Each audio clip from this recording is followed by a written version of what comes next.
¿Se ve bien ahí, Fernando? ¿Sí? Se ve bien y Perfecto. ya se está Bueno, grabando. Así que puedes bueno, comenzar nomás. dale, ahí comenzamos entonces. Bueno, hoy vamos a comenzar con la parte de renal. Vamos a ver la parte, tres temas vamos a ver. Estos tres temas, claro que siempre los vemos en gabinete, los vemos en tres, durante toda la mañana. Así que vamos a tratar de, eh, apelé mucho a mi capacidad de reducción de temas porque vamos a tratar de darlo en una hora, obviamente, como siempre decimos. Bueno, vamos a hablar primero, vamos a hablar de infecciones del tracto urinario, las denominadas ITU en el ámbito infectológico, en el ámbito hospitalario, se la denomina así, infecciones del tracto urinario o las ITU.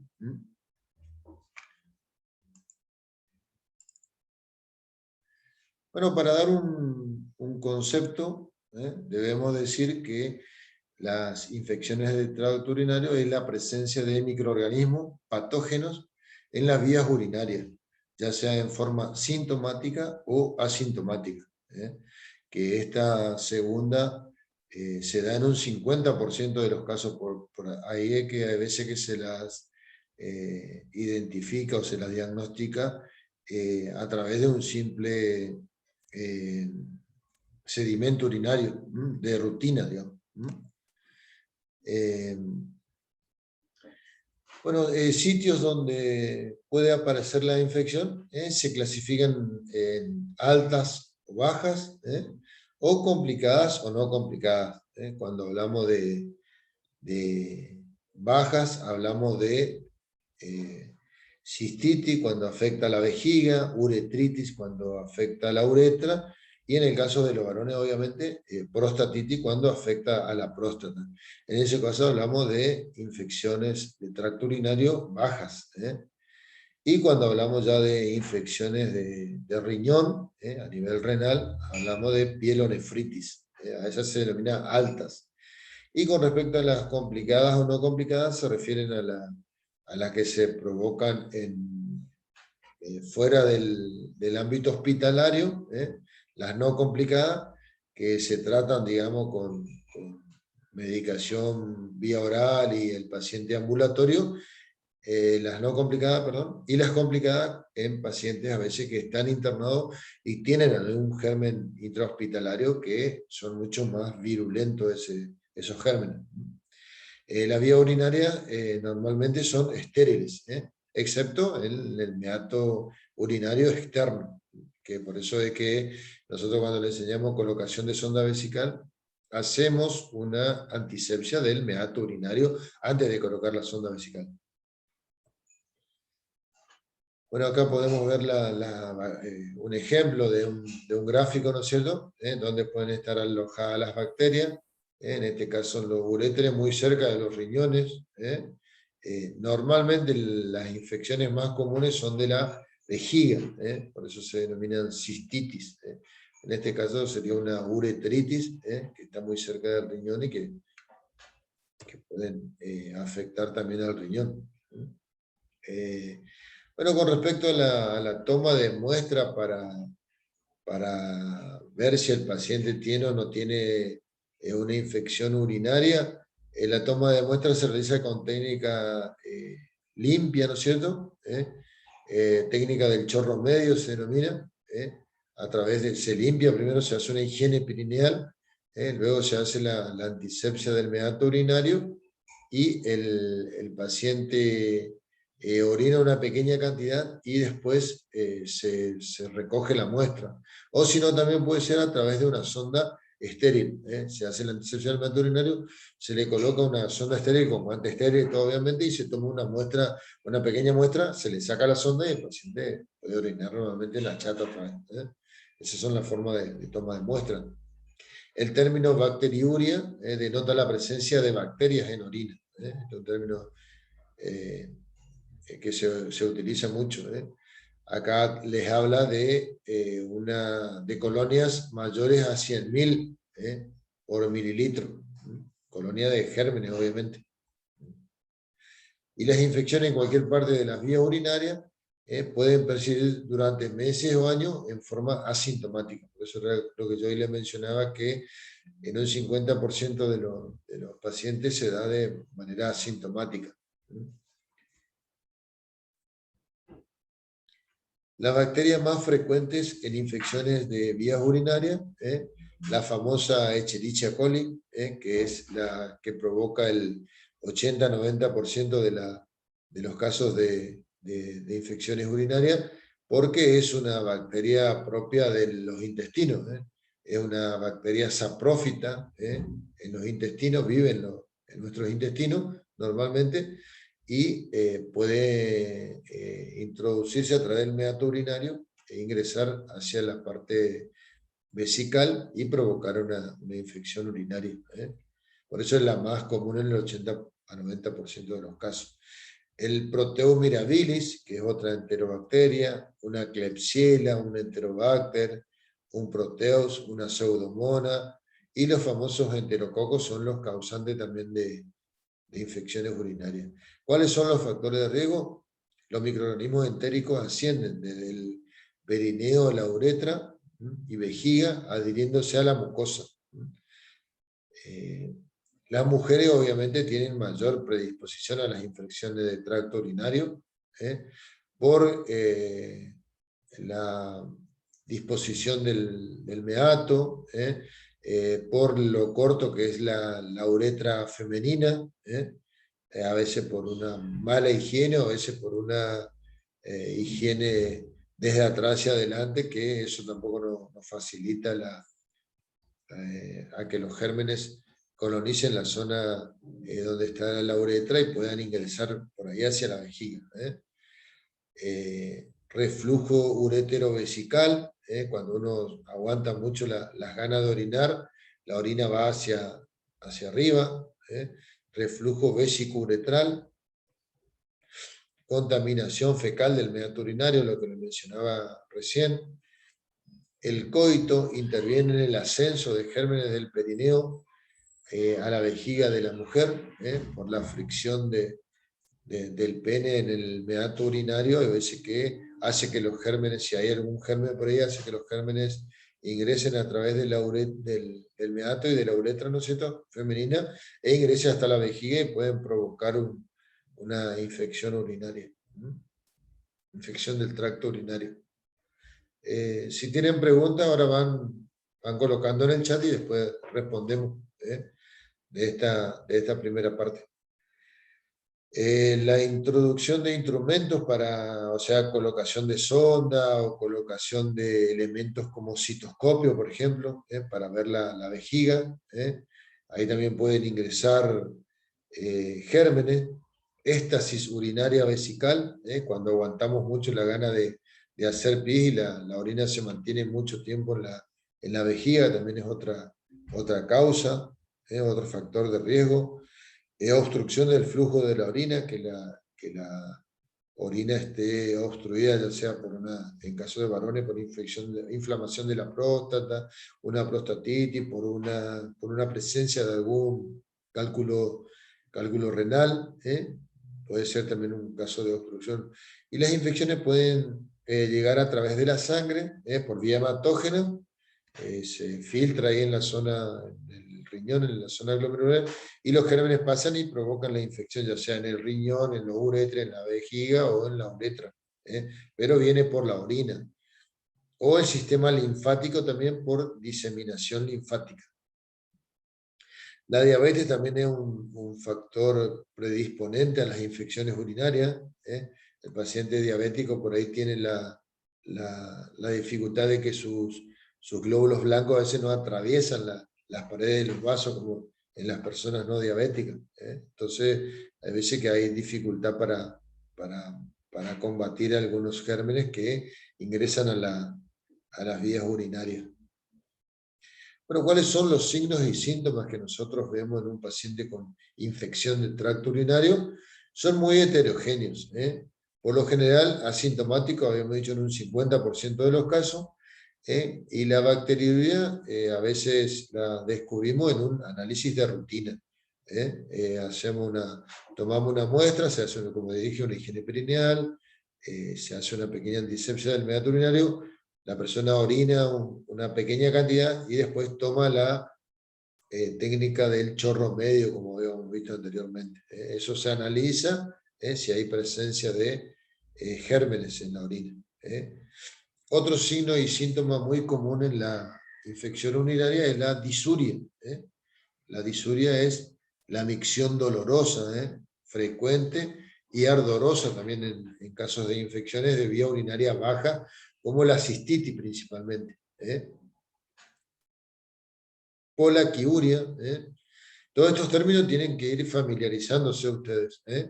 Disuria, polaquiuria, que no es lo mismo que poliuria.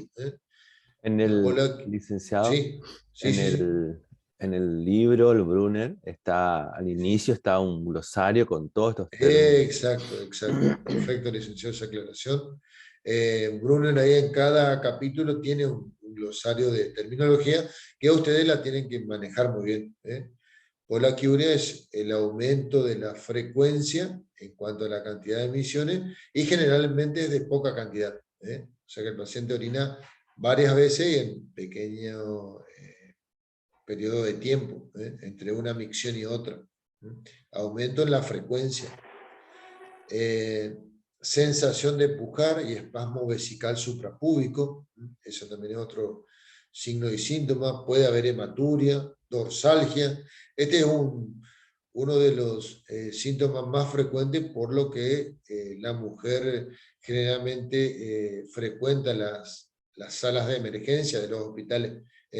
Un dolor en la zona costovertebral que se irradia hacia la zona anterior y que generalmente a la mujer, la mujer le digo porque generalmente son las mujeres las que padecen de infección urinaria y prácticamente la dobla en su posición, adopta una posición fetal, digamos, por llamarlo de alguna manera, que le provoca mucho dolor.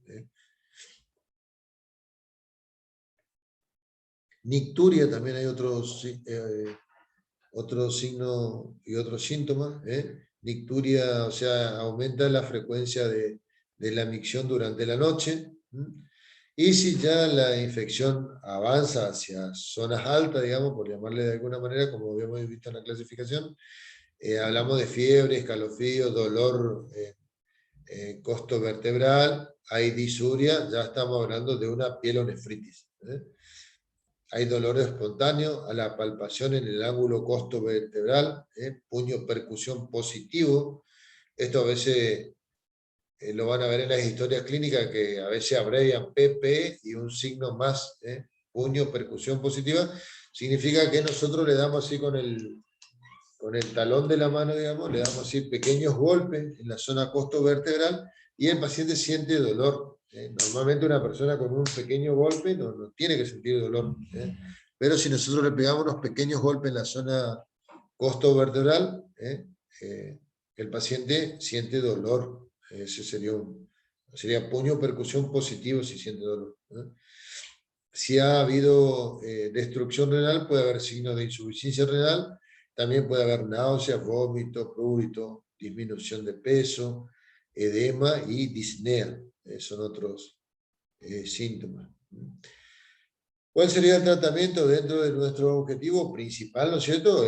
Por lo cual generalmente el paciente asiste a la consulta médica de enfermería, es por el dolor, ¿no es cierto? O sea, uno de nuestros principales objetivos es aliviar el dolor y el malestar que le causa ese malestar, ¿no es cierto? Ese dolor.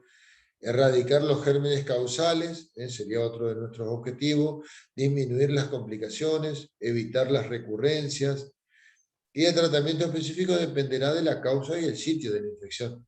No es lo mismo una infección de vejiga que una infección de riñón, y no es lo mismo una infección de gérmenes, que sea como una Escherichia coli que habíamos mencionado, que un proteus o un estafilococo, algo intrahospitalario mucho más virulento, como hablábamos hoy en caso de la clasificación de no complicada y complicada.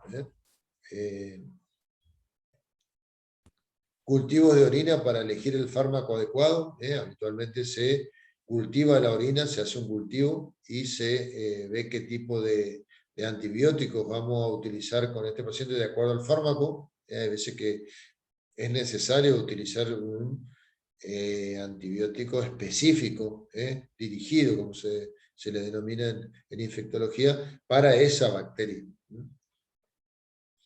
Educación al paciente, le vamos a educar al paciente, ¿qué le vamos a enseñar al paciente? A higienizarse bien de adelante hacia atrás, en las mujeres principalmente, miccionar después del coito, eso está dentro de los cuidados de enfermería, en la micción después del coito, eh, la higiene perineal frecuente, obviamente, y la ingesta de líquido abundante también sería otra educación que nosotros podemos brindarle a nuestro paciente. Para la prevención, entonces líquido abundante, como le mencionaba, el vaciamiento completo de la vejiga, eso también es muy importante, aseo genital adecuado, como les decía, de adelante hacia atrás, y el uso de ropa interior de algodón, y no que no sean muy ajustadas.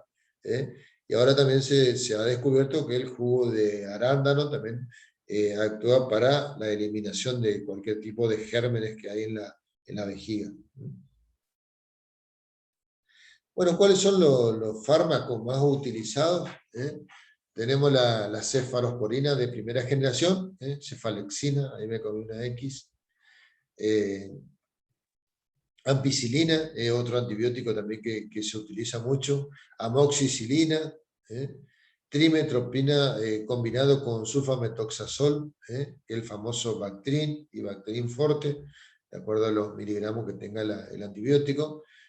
Ciprofloxacina, norfloxacina, levofloxacina, estos son generalmente que se utilizan, estos tres tipos de antibióticos son los más utilizados en infección urinaria en comprimidos habitualmente. Son quinolonas, muy utilizadas. Y después un analgésico urinario también que se utiliza, pero acá en nuestro país se utiliza poco, la fenazopiridina, que es muy utilizado en Estados Unidos, pero acá lo utilizamos medio que poco. Bueno, acá le puse 2 diagnósticos de enfermería, que el paciente generalmente tiene dolor, dolor agudo, generalmente la zona costovertebral y zona suprapúbica, relacionado con la infección del tracto urinario. Y los conocimientos deficientes de factores predisponentes a infecciones, recurrencia, detección, prevención y tratamiento farmacológico de las UTI. Hay veces que hay personas que no le dan importancia a cumplir el tratamiento de antibiótico-terapia, a cumplir con los horarios que tienen que tomar el antibiótico. He conocido gente a veces que, como le mencionaba la otra vez que hablábamos de la parte de respiratorio, hoy me duele la garganta un poquito, parece que voy a tomar un antibiótico. Eso hacen resistencia a los gérmenes y es muy peligroso para las personas. Bueno, esto es lo mismo, hay personas, ay, parece que estoy con una infección urinaria, voy a tomar un antibiótico. No, si vamos a tomar un antibiótico, vamos a hacer un tratamiento indicado por el médico, por alguien que sepa, y el tratamiento generalmente duran de 3 a 5 a 7 días. Habitualmente son 7 días, ya vienen la cantidad de comprimidos para una semana, generalmente, que es el tratamiento, el tiempo mínimo de tratamiento. Bueno, dentro de los cuidados de enfermería. Le consulto, buenos días, licenciado. Sí, sí, sí. Las higienes perineal en las mujeres con vinagre de manzana, muchas veces escuché que son recomendadas, ¿también van como cuidado de enfermería o eso Sí, únicamente para cuando reciben un no, tratamiento en la actualidad ginecológico? prácticamente no. La higiene perineal en mujeres, lo ideal es con clorexidina, al 4%, clorexidina jabonoso, o iodopovidona jabonoso al 10%. Eso es lo recomendado, lo que dice la bibliografía. No, antiguamente me acuerdo que era un tratamiento, el tema ese del vinagre, que en la actualidad ya no se utiliza más. ¿Estamos? Perfecto, muchas gracias. ¿Listo?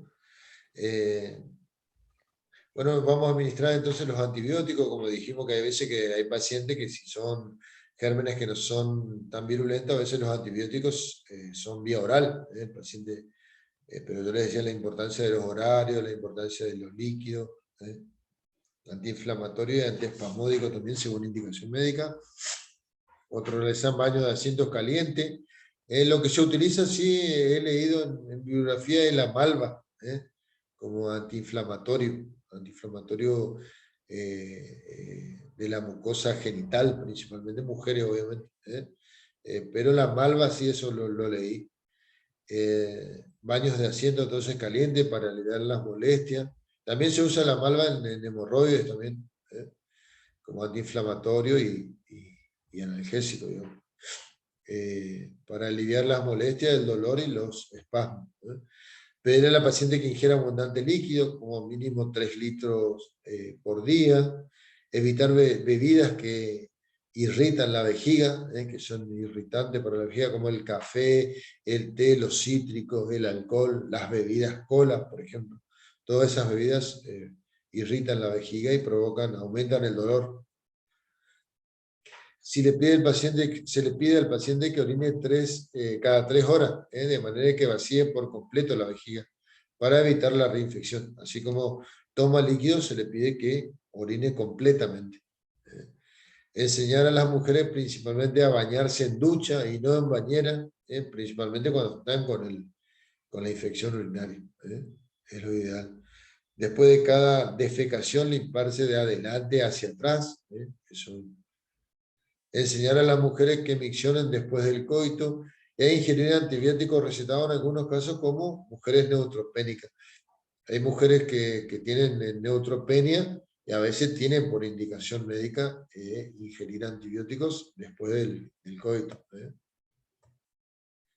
A pacientes con infecciones recurrentes crónicas se les pide que ingiera sus antibióticos después de vaciar la vejiga y antes de acostarse para que su concentración sea adecuada durante toda la noche. Esto también está descrito en la bibliografía.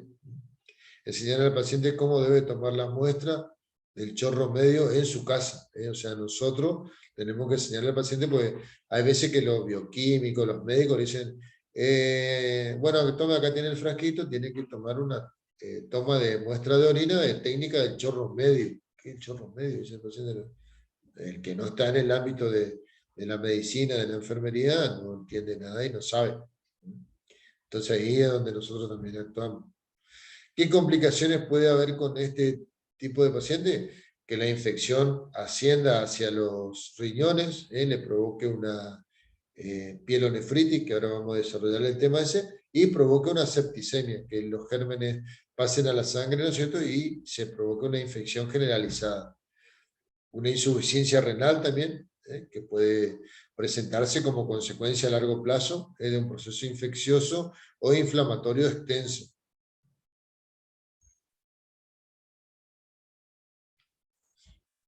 Bueno, eso, no sé si hay alguna pregunta hasta acá. ¿O seguimos? En el chat no hay nada, Nick. ¿No hay nada? Bueno. No sé si alguien quiere hacer alguna pregunta. Así empezamos con el segundo tema. Y si no, seguimos. Sí, vamos bien con el horario, sigue. Sí, está bien. Sí. Bueno, vamos a continuar seguimos, entonces con glomerulonefritis. Bueno, acá el aparato urinario, para dar una pequeña introducción, incluye los riñones, los uréteres, la vejiga y la uretra. Esto lo estábamos viendo recién. La orina se origina en los riñones y fluye a través de las otras estructuras para eliminarse del cuerpo. Ustedes saben que cada riñón tiene 1 millón de nefronas, y dentro de la nefrona está el glomérulo, donde se van formando la orina, se almacena en la vejiga y después se elimina a través de la uretra. ¿Cuáles son las funciones del riñón? La formación de orina principalmente, la excreción de productos de desecho del metabolismo, regulación de los electrolitos. Ustedes saben que en el riñón se reabsorbe sodio, se reabsorbe potasio, calcio, regulación también del equilibrio ácido-base, actúa como buffer también el riñón, el control del equilibrio del agua, control de la presión arterial, depuración renal, regulación de la producción de glóbulos rojos, Síntesis en la forma activa de la vitamina D, secreción de prostaglandinas y regulación del equilibrio del calcio y del fósforo. Fíjense si no tendrán función el riñón, por eso las personas que tienen alguna alteración en la función renal tienen algunas de estas alteraciones, hipertensión, deficiencia de vitamina, tiene alteración con el equilibrio del calcio y del fósforo, todos estos problemas. Vamos a ir introduciéndonos en la glomerulonefritis aguda. Son un grupo de enfermedades heterogéneas caracterizadas por un proceso inflamatorio. Esto es una palabra clave acá en la glomerulonefritis. Itis, ustedes saben que significa inflamación. Por eso dice un proceso inflamatorio que afecta principalmente a los glomérulos renales. La afectación de otras estructuras renales, como los túbulos, el tejido intersticial, los vasos, es secundaria obviamente a las alteraciones derivadas de la disfunción glomerular, principalmente proteinuria. Se elimina proteína por orina. La base de la glomerulonefritis son procesos autoinmunes. ¿Qué significa esto? Que hay elementos que se producen dentro de nuestro propio organismo que atacan a los glomérulos principalmente. Y en muchos casos se desconoce la etiología, o sea, son de etiología desconocida. No estoy acordando del término ahora, a ver si alguien se acuerda, cuando es de etiología desconocida. Las glomerulonefritis pueden causar en forma de exacerbaciones, o sea, el paciente puede aparentemente curarse y después volver a aparecer, brotes o remisiones, o sea que el paciente hace una remisión, significa que la enfermedad desaparece, el paciente orina bien, anda bien, digamos, no tiene ningún problema con la enfermedad. Bueno, acá yo robé una imagen de internet, de la forma que tiene el glomérulo, que es un penacho de capilares, le dice la definición, que forman parte de la nefrona. ¿Cuántas nefronas tiene cada riñón? Alrededor de 1 millón de nefronas. A través de la cual ocurre la filtración, la famosa filtración glomerular que siempre hablamos en fisiología. Acá fíjense que están toda la arteriola aferente, la arteriola deferente, la cápsula de Bowman, los podocitos, el espacio de Bowman, el túbulo contorneado proximal, los glomérulos capilares, y acá están los capilares, y se van formando la orina, ¿no es cierto? Bueno, si tenemos que dar un concepto, ¿qué es la glomerulonefritis? Debemos decir que es una nefropatía, en la que hay una reacción inflamatoria de los capilares glomerulares principalmente. Esta afección puede ser aguda o crónica. Ahí vemos que la aguda ocurre durante días o semanas, obviamente como su nombre lo dice, posinfecciosa, generalmente se da después de una infección de garganta, generalmente el germen que provoca la infección de garganta es el estreptococo beta hemolítico, del grupo A generalmente. Después de que el paciente haya padecido ese tipo de infección, aparece la glomerulonefritis aguda. Membrano proliferativa y membranosa, y la crónica ocurre durante meses o años. La crisis repetida del síndrome nefrítico agudo, nefroesclerosis hipertensiva. Acá vemos cómo vemos un riñón normal y un riñón con glomerulonefritis. Si hacemos un corte transversal.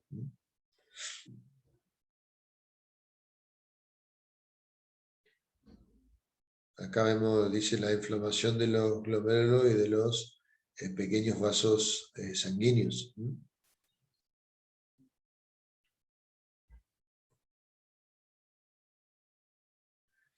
Entonces no se trata de una infección intrínseca de los riñones, sino es el resultado de los efectos adversos de los mecanismos de defensa del organismo. ¿Qué significa esto? Que hay mecanismos de defensa que aparecen en nuestro organismo que, aparte de atacar una infección de garganta, por ejemplo, como les decía, de un paciente con una infección por un estreptococo beta hemolítico del grupo A, después quedan circulantes anticuerpos que atacan a los glomérulos específicamente. Por eso dice que no se trata de una infección intrínseca de los riñones, sino del resultado de los efectos adversos de los mecanismos de defensa. Esos anticuerpos atacan a nuestro propio glomérulo. El síndrome nefrítico, así lo van a encontrar en la bibliografía también, agudo, es la manifestación clínica de la inflamación glomerular. O sea, a la glomerulonefritis, en la bibliografía lo pueden llegar a encontrar como síndrome nefrítico. ¿Por qué? Es la manifestación clínica. La glomerulonefritis primaria, la enfermedad afecta solamente a los glomérulos renales y las manifestaciones clínicas y las alteraciones bioquímicas son consecuencia de la disfunción glomerular. O sea, a partir de que empiezan a funcionar mal la filtración glomerular, empiezan todas las otras manifestaciones y alteraciones bioquímicas. Y la glomerulonefritis secundaria, el daño glomerular, es consecuencia de otra enfermedad y a menudo multiorgánica o multisistémica, como el lupus eritematoso, por ejemplo, o la glomeruloesclerosis diabética. Esta ya sería una glomerulonefritis secundaria. La etiología, como dijeron, los factores etiológicos son múltiples y variados, e incluyen las reacciones inmunológicas, como en el caso del lupus eritematoso que mencionábamos recién. Esto era lo que le mencionaba, que infecciones estreptocócicas del grupo A, el estreptococo beta hemolítico del grupo A, que a menudo antecede al comienzo de la glomerulonefritis en un intervalo de 2 a 3 semanas. Por eso a veces hay pacientes con glomerulonefritis, pacientes con glomerulonefritis, se le pregunta si no ha tenido alguna infección de garganta o alguna infección de piel también, como el impético, por ejemplo, que el organismo reacciona a estas infecciones, infección de garganta, infección de piel, y después esos anticuerpos, después de 2 o 3 semanas, atacan a los glomérulos. Nuestros propios anticuerpos nos atacan a nuestros glomérulos. Otros factores etiológicos, enfermedad metabólica como la diabetes mellitus, coagulación intravascular diseminada, amigdalitis, faringitis e impético que mencionamos anteriormente. Fisiopatológicamente se da como resultado de una reacción antígeno-anticuerpo. Se forman cúmulos de moléculas que se alojan en los glomérulos y provocan a la inflamación, e inducen a una respuesta inflamatoria, con pérdida de la función renal, obviamente. Signos y síntomas: el daño glomerular se refleja con hematuria, el paciente presenta hematuria, proteinuria, es la pequeña cantidad de orina que elimina el paciente y así muy espumosa, tiene esa característica la proteinuria, oligoanuria, o sea, el paciente orina poca cantidad, con retención de agua, sodio y de productos nitrogenados. Hay sobrecarga de líquido, obviamente al no poder eliminar el líquido a través de los riñones, el líquido se va acumulando y el paciente tiene edema facial, la famosa facie en luna llena, porque se ve bien redonda la cara del paciente. Disnea, por la acumulación de líquido también en los pulmones. Edema de declive, o sea, si el paciente está semisentado en la cama, el edema se le acumula acá en la zona lumbosacra y de los glúteos. Cefalea, astenia, malestar general, anorexia, esos son los signos y síntomas. Dolor en el flanco, puede ser flanco izquierdo, flanco derecho. Dolor sobre el ángulo costovertebral, hipertensión arterial secundaria a la glomerulonefritis, leve o grave, anemia por la disfunción renal, que habíamos dicho que el riñón influye en la producción de glóbulos rojos, Y la glomerulonefritis obviamente afecta predominantemente a jóvenes. Vemos mucha glomerulonefritis en adultos jóvenes y también en adolescentes. Hay algunos casos que surgen más tarde, pero son exacerbaciones agudas de la enfermedad que estuvo presente en etapas anteriores de la vida, pero que no se diagnosticó. A veces que el paciente hace una retención de líquido, a veces que no, está mal diagnosticado o no está tratado directamente y después se exacerba con mucha más virulencia de la enfermedad y el paciente tiene más complicaciones. Para la valoración vamos a hacer una ocultación pulmonar en busca de estertores terrales crepitantes. Si hay paciente habitualmente tiene disnea, puede haber edema en la zona de declive, como les decía, si el paciente tiene las piernas al costado de la cama, puede haber edema en los miembros inferiores. Si el paciente está semisentado en la cama, va a tener edema en la zona sacra. Vamos a valorar la presión arterial. Habíamos dicho que este paciente puede cursar con hipertensión arterial. Orina en busca de hematuria, turbidez, densidad. Se envía una muestra para sedimento urinario. Análisis de orina para determinar la presencia de hematuria, proteinuria, detritus celulares. Se valora el balance nitrogenado, ureico nitrogenado, en la sangre, el famoso BUN, y también de la creatinina a fin de determinar la función renal de nuestro paciente. ¿Cuáles son los valores de urea? De 0,16 a 0,49 gramos por litro, y la creatinina de 0,70 a 1,30 miligramos por decilitro en el hombre, que es un poquito... Uy. Alguien se fue. No, Celi, no. Si pueden apagar su micrófono, chicos. Sí. Sí, no sé, no Bueno, sé estos quién. valores son de nuestro laboratorio acá, del laboratorio del Instituto de Cardiología, que me dieron los chicos. En el hombre es un poquito más elevado porque el hombre siempre tiene mayor masa muscular y por ahí, pero es de 0,70 a 1,30. Nosotros cuando analizamos un laboratorio de un paciente, vemos la urea, si está entre estos dos valores, valor inferior y valor superior, y la creatinina, si es hombre o mujer, los valores inferiores y valores superiores. Los objetivos: proteger los riñones con función deficiente.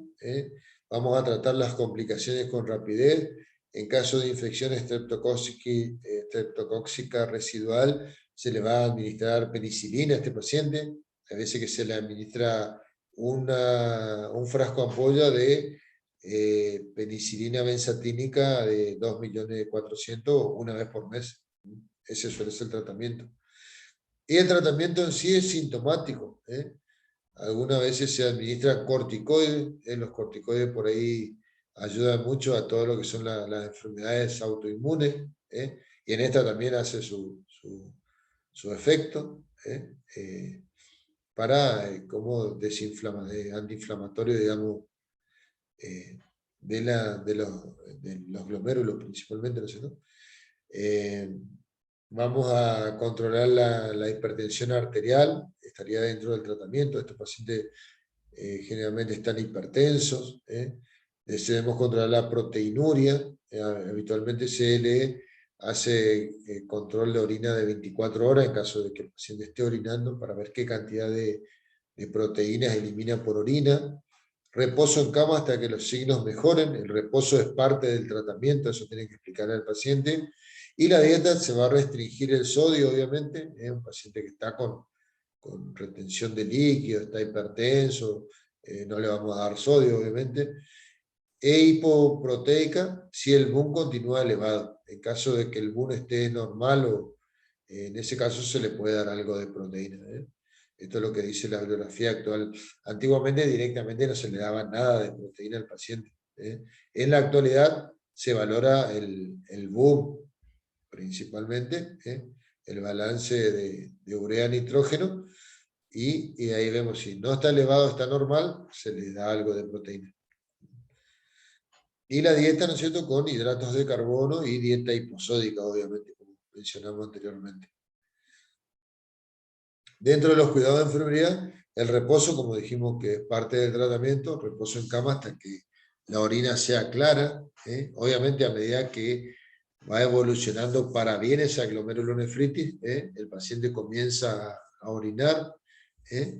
Hay veces que orina, pero no elimina los productos de desecho del metabolismo. No hay todavía una filtración glomerular. Reposo en cama hasta entonces que su orina sea clara, se normalice el nitrógeno, la urea, la creatinina y la presión arterial. El reposo facilita la diuresis. Esto tenemos que explicarle al paciente, porque hay pacientes que por ahí no quieren quedarse internados, no quieren quedarse en reposo. El monitoreo continuo, obviamente, de los signos vitales, principalmente qué signos vitales, la presión arterial, la frecuencia respiratoria, que va a estar con taquipnea por la acumulación de líquido en los pulmones y va a estar hipertenso por todo lo que dijimos anteriormente. La temperatura por ahí no está alterada y la frecuencia cardíaca puede estar un poquito taquicárdico.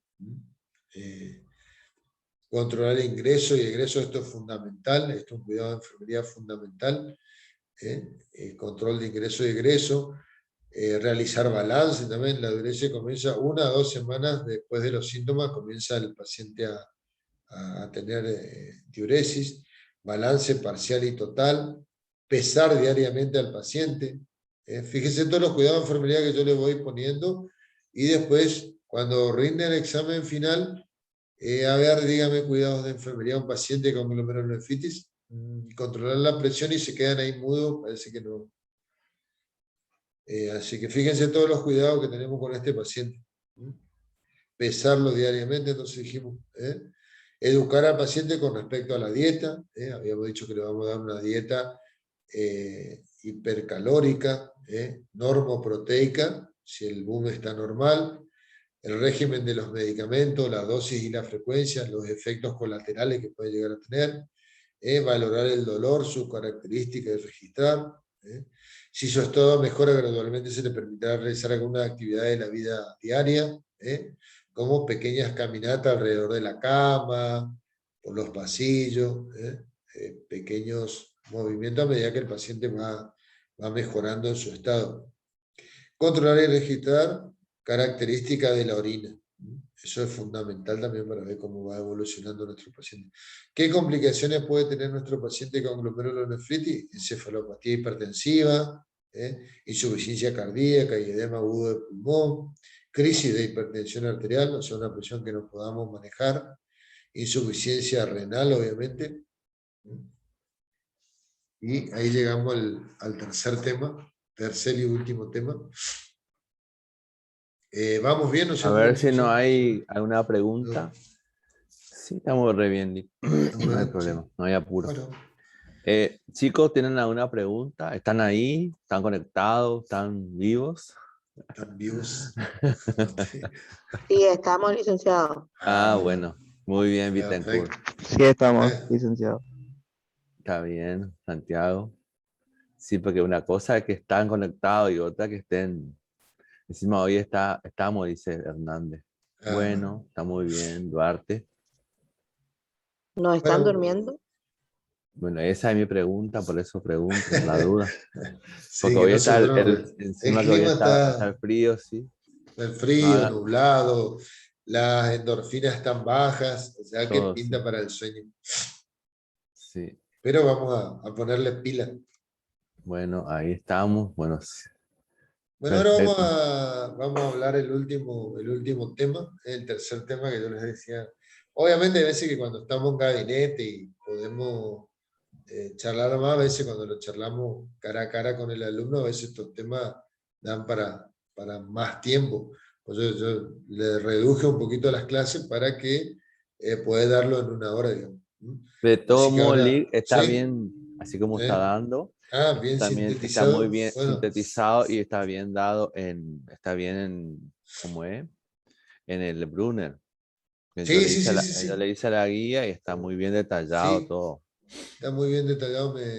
Lo que pasa es que el Brunner, los chicos me dicen si me gusta el Brunner, le digo me encanta, pero lo que sí tiene mucho chamullo y cuando uno recién empieza como sí. estudiante a veces se mete a a nadarlo, como yo le digo, en el Amazonas y se va Claro, a veces no se va por la parte principal del río, que es está lo que bien, tratamos de hacerle nosotros está bien. con la Pero, diapositiva así de centrar en lo que a nosotros nos parece importante. pero no intoxica la lectura, así que No, no, no, no, al contrario. Después de esta clase pueden tranquilamente meterse en el libro que van a saber por dónde andan, no se sí. van a perder. Bueno, continuando con el último tema, vamos a hablar un poquito de pielonefritis. Ya lo habíamos mencionado anteriormente tanto en la ITU, infección del tracto urinario, como en la glomerulonefritis también. Pero la pielonefritis, ¿qué dice acá? Ahí está. La pielonefritis entonces, es uno de los cuadros clínicos más frecuentes en los servicios de urgencia. Es responsable del 3 al 5% de las consultas. En general la mortalidad es baja, excepto en los casos de sepsis de origen urinario o shock séptico. En muchos casos la pielonefritis se produce como consecuencia de una infección ascendente. ¿Qué significa eso? Que los gérmenes avanzan por la uretra, la vejiga, uréteres y llegan hasta los riñones. Si tenemos que dar un concepto de pielonefritis, debemos decir que la pielonefritis se define como el proceso infeccioso que afecta a la pelvis y el parénquima renal. Y se refleja en un cuadro clínico caracterizado por dolor lumbar, fiebre y bacteriuria. Esas son las tres cositas que siempre vemos en los pacientes con pielonefritis. Dolor lumbar, fiebre y bacteriuria. O sea, presencia de bacteria en la orina. La orina habitualmente tiene un olor característico. Cuando el paciente tiene bacteria en orina, tiene un olor fétido, digamos, por llamarlo de alguna manera. ¿eh? Eh, Vieron que cuando nos hacemos análisis de orina, dice su generi, de su género, digamos. O sea que influye mucho dependiendo de la alimentación que tengamos, de las bebidas que tomemos, de la cantidad de carne que ingerimos, de verdura, de fruta. Todo eso después, como producto del resultado de la orina, tiene cierta característica en las diferentes personas. Por eso es propio de su género, sería, ¿no es cierto? En cambio, un paciente con bacteriuria, o sea, presencia de bacteria en la orina, tiene un olor fétida a la orina y a veces turbia a la orina. Si ustedes ponen en un tubo de ensayo, en un frasco de vidrio transparente y lo mueven un poquito así, se ve como turbidez a la orina. ¿Cuáles son los factores de riesgo para la pielonefritis? Coexistencia de patología urológica, o sea, algunas infecciones del tracto urinario, como o litiasis, o pacientes con ya reflujo vesicouretral. La litiasis urinaria predispone a la pielonefritis, o sea, la presencia de cálculos, a provocar lesiones, ya sea en los uréteres o en la vejiga, predispone la pielonefritis, que se infecten y se contaminen y los gérmenes asciendan hasta el riñón, no solo por el efecto obstructivo y por la contribución del flujo retrógrado, sino por la capacidad de convertirse en un reservorio de bacterias. Al obstruir eso se convierte en un reservorio de bacterias. Otros, entonces, alteraciones neurológicas como la vejiga neurogénica, efectos nocivos del embarazo sobre el peristaltismo, patologías subyacentes como la diabetes. Ya dijimos qué es lo que pasa con los glóbulos blancos en pacientes diabéticos, que a veces no actúan de la misma forma que los glóbulos blancos de personas no diabéticas. La presencia de un catéter uretral aumenta el riesgo de infección en vía urinaria en un 5% por día. O sea, por eso siempre decimos que un paciente que tenga una vía urinaria, ya sea una sonda, cuanto menos lo necesite, hay que sacarle la sonda, porque aumenta en un 5% por día la probabilidad de infección. Facilita el ascenso bacteriano a la pelvis y al parénquima renal. Pielonefritis y embarazo es una infección frecuente durante el embarazo, pues ocurre en un 5% de las mujeres embarazadas y se constituye en una importante causa de morbilidad. En razón de los cambios hormonales y fisiológicos, la incidencia de pielonefritis es mayor al final del segundo inicio del tercer trimestre en la embarazada. La pielonefritis está relacionada con mayor riesgo de parto prematuro, del recién nacido con bajo peso. Por lo tanto, en toda mujer embarazada se debe prevenir la pielonefritis aguda mediante la monitorización estricta de la bacteriuria asintomática, o sea, tomarle una muestra de orina y mandarlo a sedimentar y ver si no tiene gérmenes, entre las semanas 14 y 16 de gestación. La fisiopatología, ¿qué es lo que pasa en la glomerulonefritis? La invasión de la pelvis renal puede originarse de manera ascendente o por vía hematógena, desde focos infecciosos a distancia. Que si yo tengo un forúnculo o una infección en el codo, los gérmenes pueden pasar a la sangre, me provocan una septicemia, y al filtrarse la sangre en los glomérulos, pueden provocarme una infección renal, o sea, eso sería por la vía hematógena. Y de manera ascendente, que los gérmenes ingresen por la uretra, colonicen la vejiga, provoquen una cistitis, una uretritis, y después lleguen hasta los riñones y provoquen una pielonefritis. Los microorganismos más frecuentes involucrados son el Staphylococcus aureus, este es un germen muy peligroso y de la flora intrahospitalaria, muy virulento. Pseudomonas aeruginosa, salmonelas, Mycobacterium tuberculosis, cándida y otras micosis diseminadas. Son las causantes de los microorganismos causantes de pielonefritis. Acá vemos la patogenia de la pielonefritis agudo. Dolor en el ángulo costovertebral, ese, lo que hablábamos es el puño percusión positivo, o a veces sin hacer puño percusión directamente provoca dolor. Hay sensibilidad, escalofrío y fiebre. La fiebre es lo que habitualmente es típico de la pielonefritis. Generalmente la cistitis no dan habitualmente fiebre, pero la pielonefritis sí. Frecuencia y ardor, o sea, aumento en la frecuencia y ardor al miccionar, disuria y hipolaquiuria, náuseas y vómitos, y presencia de pus en la orina, que sería piuria, y bacterias en orina, que ya habíamos mencionado que era hematuria. Acá por la vía hematógena, pueden ingresar por la vía linfática o el ascenso de los gérmenes por reflujo, que es mucho más común.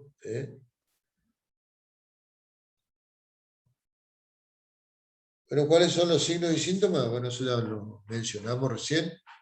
Fiebre, escalofrío, dolor lumbar y síntomas urinarios bajos como disuria o polaquiuria. Esos son típicos los signos y síntomas.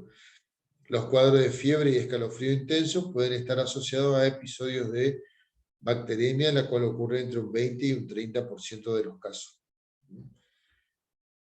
Otros signos y síntomas de la pielonefritis aguda, habíamos dicho escalofríos y fiebre, dolor del flanco y ángulo costovertebral a la palpación, leucocitosis, si hacemos un análisis de sangre de aumento de glóbulos blancos, bacteria y pus en orina, bacteriuria y piuria, disuria y polaquiuria, dolor y aumento en la frecuencia de las micciones, pielonefritis crónica.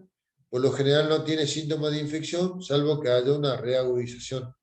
Y entre algunos síntomas que hay en la pielonefritis crónica, fatiga, cefalea, anorexia, poliuria, ahí puse poliuria, polidipsia, disminución de peso, y la infección persistente y recurrente puede producir cicatrices progresivas del riñón y llevarlo a una insuficiencia renal crónica. ¿Cómo se llega al diagnóstico? A través del examen de orina, revela la presencia de pus, se considera indicativo de piuria el hallazgo de más de 10 leucocitos por mililitro de orina, Se realiza obviamente un urocultivo. Hemocultivo también si no hay presencia de gérmenes en la sangre.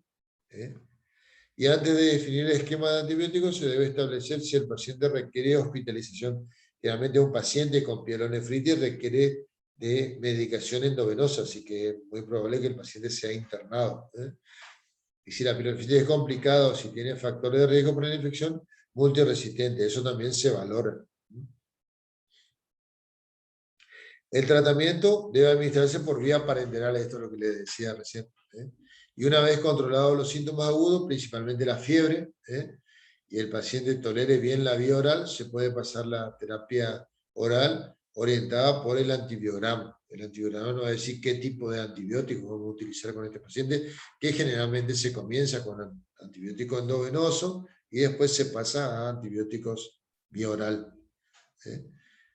El tratamiento va a apuntar principalmente a erradicar el agente causal, los urocultivos que toman los enfermeros, el antibiograma que hace el bioquímico, obviamente los enfermeros administramos los antibióticos específicos, algunos medicamentos como sulfonamidas, como el sulfametoxazol asociado con la trimetoprimida son muy utilizados.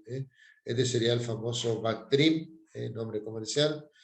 Amoxicilina y ampicilina, cefalosporinas, levofloxacina y ciprofloxacina, que son quinolonas también muy utilizadas, que la había mencionado hoy, en las infecciones de tracto urinario, y la pielonefritis enfisematosa, que es una enfermedad necrotizante aguda del parénquima renal, causada por gérmenes anaerobios, que generalmente llevan a la insuficiencia renal crónica y afecta habitualmente a pacientes diabéticos, con presencia de gérmenes gram negativo. La obstrucción, litiasis renal o necrosis papilar asociada a un grave deterioro de la función renal. Debe considerársela como complicación de una pielonefritis severa más que una entidad distinta.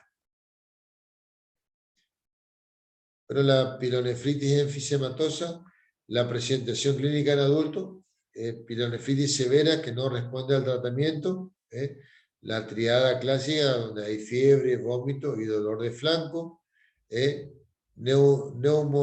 neumatría, que es otro síntoma, presencia de Escherichia coli, luego puede haber Klebsiella y algunos proteus. Y a través de los hallazgos radiológicos, gas intraparenquimatoso por disección, a través de una ecografía o de una tomografía computarizada. Y el tratamiento es tratamiento médico. ¿Cuáles son las complicaciones para un paciente con pielonefritis? Nefropatía en la etapa terminal, hipertensión arterial y formación de cálculos renales.